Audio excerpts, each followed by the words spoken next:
नमस्कार, मैं डॉक्टर मनीषा मिश्रा एक आयुर्वेद चिकित्सक हूँ और आज हम बात करेंगे संधिवात या ऑस्टियोआर्थराइटिस की, जो साधारण तौर पर मिड लाइफ में इन अराउंड 45 to 50 महिलाओं और पुरुषों दोनों में दिखाई देने लगता है। अब इसके लक्षण क्या हैं कि आप जब सुबह उठते हैं तो संधियों में थोड़ा स्टिफनेस होता है, तो when you try to walk after waking up आपको थोड़ी सी दिक्कत होती है घुटना खोलने में, पेन होता है या तो सीढ़ी चढ़ते वक्त या सीढ़ी उतरते वक्त, दोनों ही टाइम। एंड कभी कभी एक क्रेपिटस होता है, एक चरचुर की आवाज आती है जब आप ग्राइंड करते हैं घुटना। तो दीज आर 3 मेजर साइंस। उसके अलावा सूजन भी हो सकती है। ये होता है किस कारण से? तो इन्फ्लेमेशन, एजिंग, ये एजिंग का एक नॉर्मल प्रोसीजर है। हर किसी को जरूरी नहीं है कि ऑस्टियोआर्थराइटिस हो, पर अगर आपने ध्यान नहीं रखा है तो होने की संभावना ज्यादा है। तीसरा है ड्राइनेस। वायु की रुक्षता के कारण संधियों में काफी ड्राइनेस हो जाती है। समझिए कि संधि 2 बोन्स के बीच में एक गद्दी होती है, कुशन होता है, कार्टिलेज होता है और उसके अराउंड एक फ्लूइड होता है।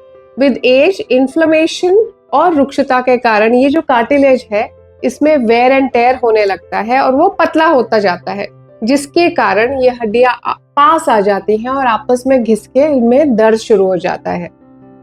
हार्मोन्स महिलाओं में जैसे कम होते हैं वो भी एक कारण हो जाता है, क्योंकि अस्थियां आपकी थोड़ी सी वीक हो जाती है। The weakness in bones and cartilage can also lead to osteoarthritis. Apart from that, lifestyle things like very less movement and weight gain are also contributor to your संधिवात. Now, how do I correct it with Ayurveda? मैं आपसे कुछ herbs share करूंगी and lifestyle tips and we'll finish at that. 3-4 herbs हैं which really help because हमें 3 चीजें करनी है। एक, अस्थियों को पोषण देना है to strengthen bones and cartilage, रुक्षता कम करनी है और synovial fluid and cartilage दोनों में मृदुता लानी है। Bring some oiliness to your joint. What to do? Firstly herbs. मैं क्या यूज करती हूँ?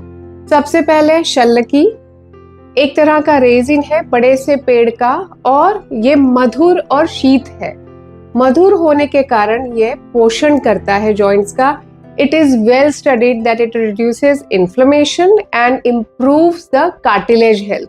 तो आपका पेन और स्टिफनेस कम करने में मददगार होता है as compared to any kind of pain killer, और सेफ भी है। तो आप 3 से 6 महीना इसकी टैबलेट एक सुबह एक शाम ले सकते हैं। ऑब्वियसली एक बार डॉक्टर से मिल लें। दूसरी दवाई है गुग्गुल। गुग्गुल मैं अकेले यूज नहीं करती, उसके बाकायदा फॉर्मुलेशंस होते हैं। Ideal is Yograj guggul. Guggul warming है, वायु का शमन करता है, इन्फ्लेमेशन कम करता है, कार्टिलेज का वेयर एंड टेयर रिपेयर करने में मदद करता है, इसीलिए ये उत्तम पेन किलर के रूप में काम आता है। तीसरी दवाई है अश्वगंधा। अश्वगंधा आयुर्वेद का रसायन है, मधुर है, उष्ण है, मधुर है, वायु का शमन करता है, कार्टिलेज रिपेयर करता है, स्ट्रेस कम करता है और ओवरऑल जितनी अच्छी नींद होने लगती है उतना ज्यादा रिपेयर होने लगता है। And that is why nourishment to your bones and cartilage improves your joint health. उसके अलावा एक और है हल्दी, टर्मरिक एज अ सप्लीमेंट। सुबह शाम 500 मिलीग्राम की टैबलेट्स 3 से 6 महीने तक। It is a well known anti inflammatory and improves cartilage health. In fact cartilage degeneration रोकने में हल्दी का काफी योगदान रहता है, इसलिए हल्दी का भी उपयोग होता है। इनमें से सब नहीं यूज करना है, कोई एक सूटिंग योर बॉडी टाइप। अगर आप दुबले पतले हैं तो शल्लकी आपके लिए बहुत अच्छी है, अश्वगंधा बहुत अच्छी है। अगर आप थोड़े से ऑन द हेवियर साइड है तो गुग्गुल का कोई कल्प ले ले और हल्दी ले ले। This way you can balance, it will help you. Lifestyle में क्या करना है? एक है स्नेहन, यानी घुटनों को रोज तेल लगाना। जैसे ही आप 45 के हो जाए, नियम बना लें कि you apply oil to your knees before taking a bath. जितना स्नेहन देंगे उतना कार्टिलेज ठीक रहेगा, वायु का शमन रहेगा, पेन से दूर रहेंगे and it will give mobility to your joints.